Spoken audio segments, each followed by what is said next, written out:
Hi, welcome to the Shelley Studio. Today I'm working on my scavenger hunt journal, the prompts, and this one of the prompts is something tea and also packaging. So this was a stencil, and I saved the packaging because I thought it was so cute, and I want to figure out how to get it to fit on the page and keep most of the elements. So I'm cutting it down.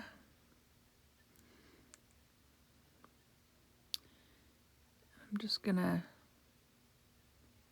trim that off.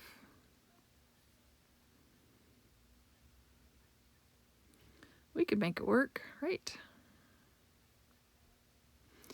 Oh, and here I'm trying to reduce some of the bulk, so picking off some of the layers, make it a little bit thinner. I give up though. I don't want to damage the front. Just trying to pull off some of the layers. But yeah, I do give up here in a minute. Like, it's not worth the struggle. My at this point, as of this voiceover, I've gotten a few more pages done, and it's getting kind of thick.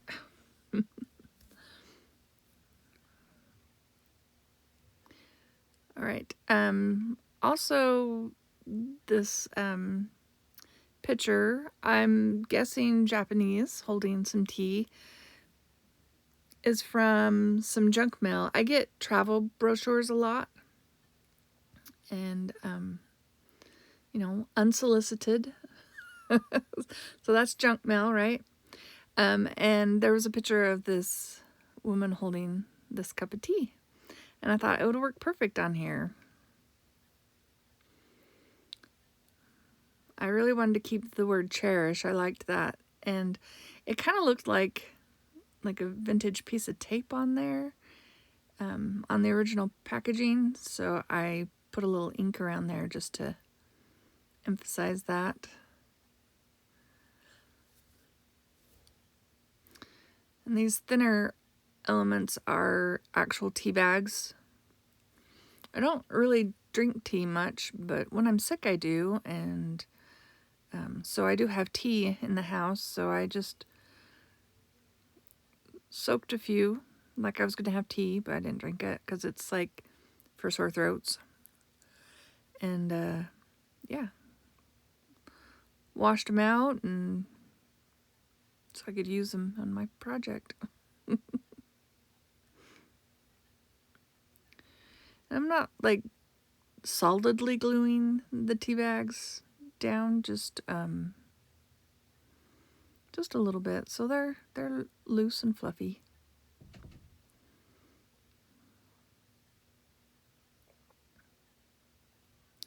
So how is everyone today? I hope you're doing well.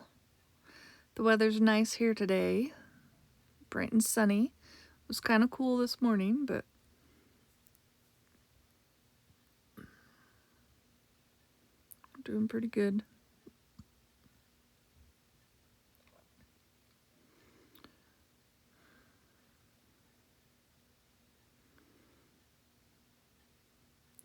Oh yeah, and there's one of the little tea tags. I got it stained on purpose so that it would go with the page.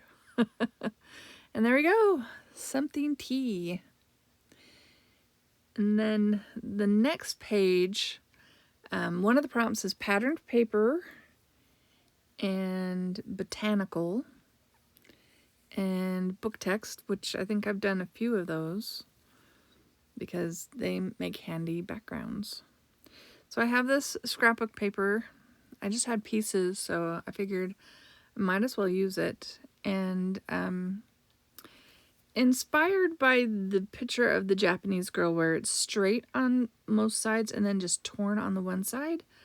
So I'm repeating that kind of look on this page where it's straight except for it's torn on the left side. Just to kind of, like, just a subtle kind of repetition of that idea, I guess. Just because I wanted to. You know, a lot of the art that I create is just sort of, I call it intuitive. I know people overuse that word, I think, but it's just one thing inspiring the next thing, inspiring the next thing. I hardly ever pre-plan very far ahead. Like the tea one, that was more planned because I had the picture of the girl and I had saved the packaging. I knew I had the packaging and then gathered up the rest of it to go with that. But this one, I had a couple of scraps of paper and decided I wanted to do the botanical, went and found a stencil. Like each step just kind of builds up on the next one. So I bought these, I call them stencil brushes. Originally those things sold as makeup brushes, but I bought these off of Amazon and I hadn't used them and yet, so this could be my unused product. I have a few things that I consider unused product. But so yeah, all my colors are getting their colors. I feel like I need another set for my non-archival ink. Like, because you don't want to mix the different the different inks, right? I mean, I guess I could wash them, but then you lose all the ink that's sitting in the brush, right? And sometimes it takes a bit to build up that color. What do you do? Do you guys use these kind of brushes or any kind of brushes? Do you share them with different types of ink? Pigment and non-pigment inks? Anyway, I'm curious. I mean, I don't do a lot of inking. I have a lot of ink, but I don't do it a ton. I love how this works. I love the brushes and the stencil. This is I believe a Donna Dewberry stencil that I got from iStencils. Yeah, I love how that works. I could do stencils like that.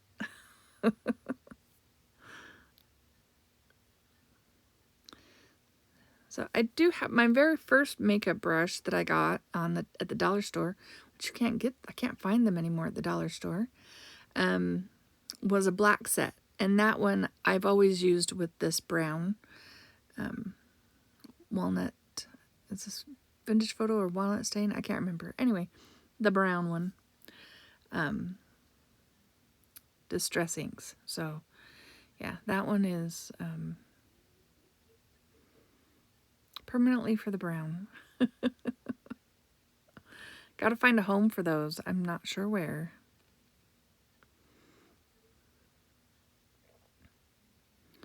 Alright, so I'm going to put that on there. I also wanted another element, and vintage lace was one of the prompts on the scavenger hunt list, so technically this is probably not vintage lace. I did add a little coffee stain to brown it up a bit, so it'd look more vintagey. Does that count? I hope so. So there's that one. Looks nice, right? And I think the lace helps. It needed something on that side. All right, so Jenna M. Young has been doing these paint scraping things. So I tried it with some black paint. I didn't film it because I figured I'd try it out and then I would do a video, which I never do that. Anyway, that was too much work. I'd rather just fill those spaces in with black marker than to scrape the paint on there. Or colored marker if I'm doing in color. Because that was hard. So, yeah, one of the scavenger hunt prompts is to scrape paint. So even though I did that in the background, well, and I added marker for all the extra little stuff in there. There's your scraped paint. I scraped some cats on there. And it's really interesting because some of the things in the background are paint. Some of them are a variety of different markers. And it's just interesting how some of it comes through the wet paint and some of it does not. So my cats have little patterns on them. That's okay. It makes them more interesting, right? I was trying to draw the eyes with pencil, but pencil's not writing on that paint. That is Hippie Crafter paint, by the way, and it has kind of a slick surface. So, yeah. Pencil was not going to go on there.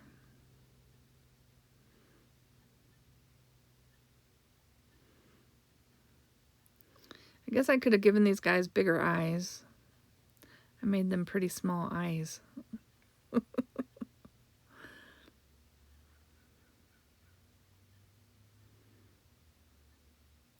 So small I almost couldn't add the white.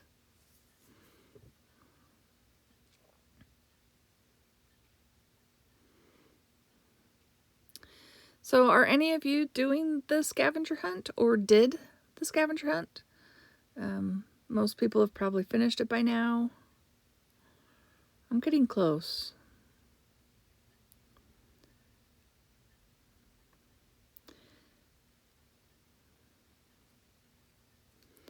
If you're interested, you could probably still do it.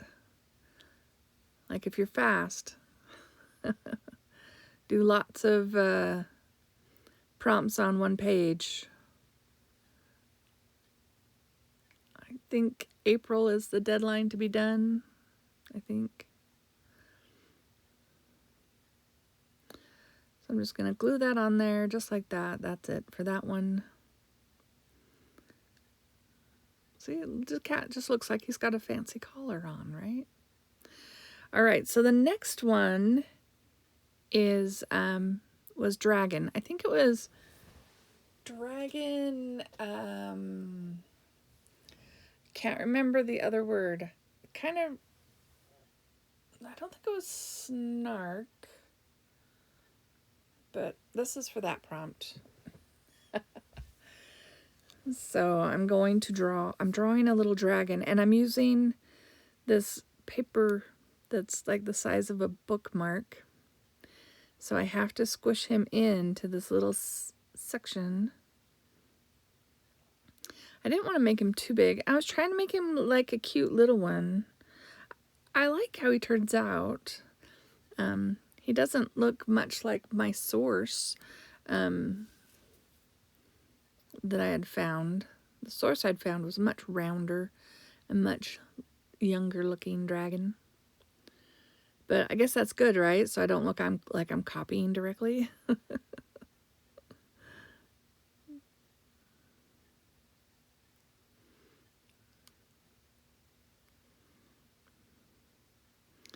yeah, I'm using two different, well, a marker and a pen. The one was a Faber-Castell, and then this one's, what's it called? I'll list it down below. Anytime you see something you're interested in, I'm trying to make sure I put the products down below. If you see something I don't list, you can always ask me and I'll try and figure out what it was I used.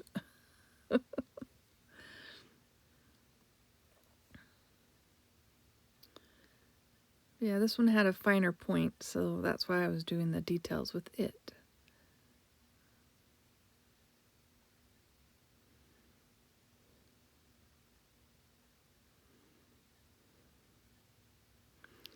It was really hard to squish his tail into that, so it's kind of wrapped around behind him and coming out the other side.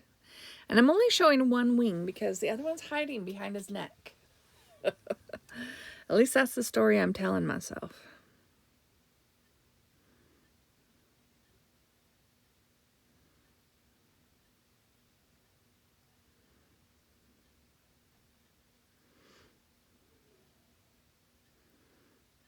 And there's the end of his tail out the other side.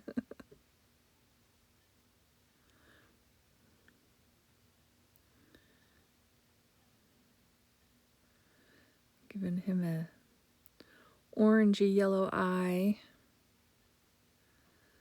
Cause isn't that the color of eyes of dragons? Of blue dragons? Cause he's gonna be a blue dragon.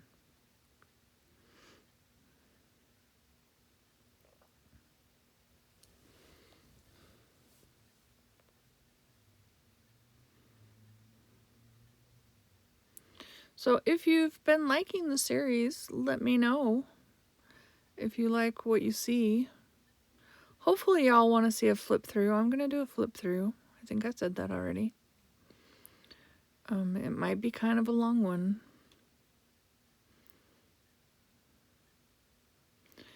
Oh, after I started coloring with colored pencil, I decided I needed to get rid of the pencil marks because they were distracting. I tend to forget to erase the pencil marks. Most of the time it doesn't matter because I'm using paint, but colored pencils, you'll be able to see it. So,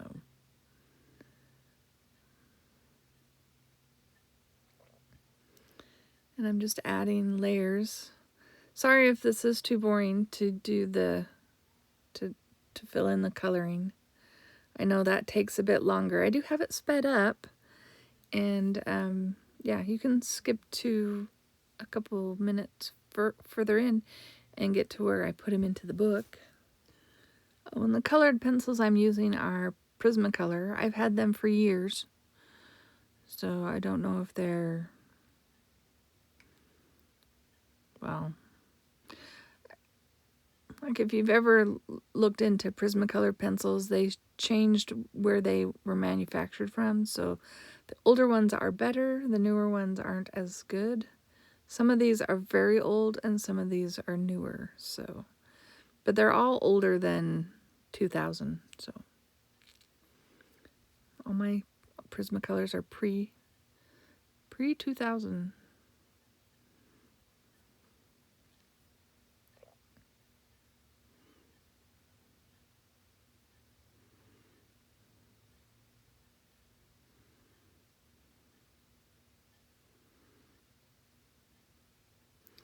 Just trying to add some dark in here to get some contrast going. Give him a little bit more drama.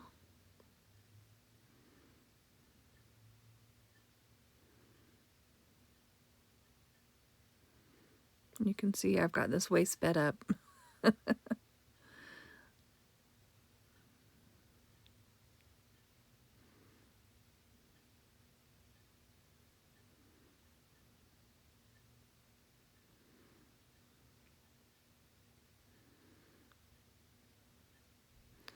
Once I get him all colored in, and I am layering the colors because like if you press really hard, you lose the tooth of the paper and then you can't add any more color.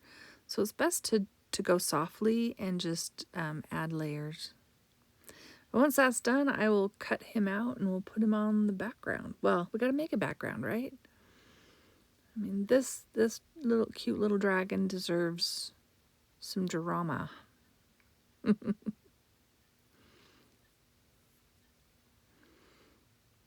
he cute? I'm trying to find an empty page. Here's the empty page. Well, that just won't do. So I'm pulling out some paint. And I was trying to read the name of that color. I'll find the bottle and put it in the description box below. So I'm putting this on with a sponge, and it's really kind of gloopy. So, I mean, the paper is mostly paper. It's not treated in any way. It's a gel print, but there's not a lot of paint on there. So to make this go on better, I'm adding some matte medium just to make the paint a little bit runnier and make it go on with the makeup sponge a little bit easier. And then the color is a little, I mean, it's red, but it looks really kind of orangey. Not quite what I had in mind. But don't worry, we'll make it look cool. So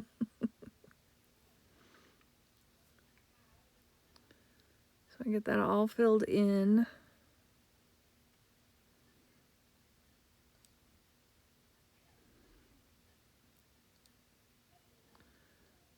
Making sure I've got all the white spaces touched. And then I'm going to pull out Golden's High Flow in, I don't remember, like I said, the ingredients down below. I'm going to, I'm adding the pink to make the background look more like it's glowing. And I like how that turned out. I liked it so much I just added more pink. Now we've got our dragon, but he needs to be standing on something. And aren't dragons attracted to gold and diamonds and treasures and stuff? Aren't they usually guarding some sort of treasure? So I pulled out my really old heavy gloss gel medium, and I'm mixing it with some gold paint and trying to make it look good, because it's really old gel medium. Its days are numbered for sure. I'm going to take out a stencil. I have a stencil by PM Artist Studio. It's called Broken Aqueous. I'll link that below in case you're interested in that. I thought it would work as feel a little bit like a pile of gold, because it's got all these circles.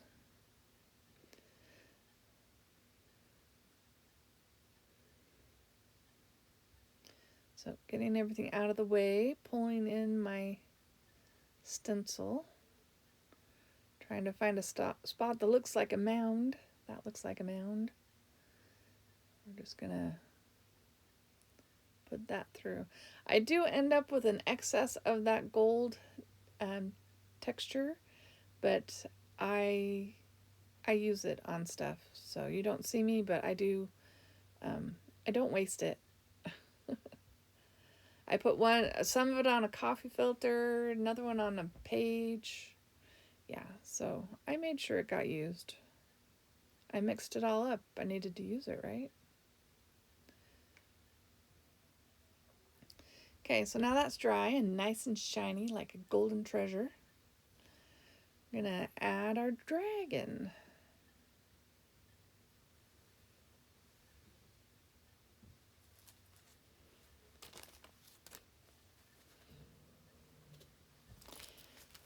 And I have to look to see what it said about the dragon prompt. Oh, smack and dragon. I'm not sure I know what that means. Like talking smack? I don't know. But I did go find a dragon quote, and it says, "No dragon can resist the fascination of riddling talk and of wasting time trying to understand it." And that was J.R.R. Tolkien.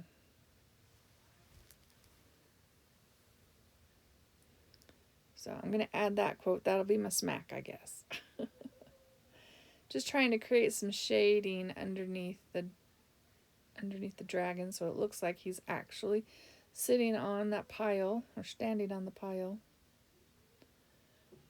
And then that is about it for that one. What do you think? I love the dragon. I think he's so cute. I hope you liked this video. If you did, give it a thumbs up. Leave me a comment. If you are not subscribed to my channel and you made it all the way to the end, why aren't you subscribed? That's one way you can support my channel, is by, and it's free, so, you know, welcome aboard. Anyways, I want to thank you all for watching. I have a couple of pictures here in the end. And I hope you have an awesome day.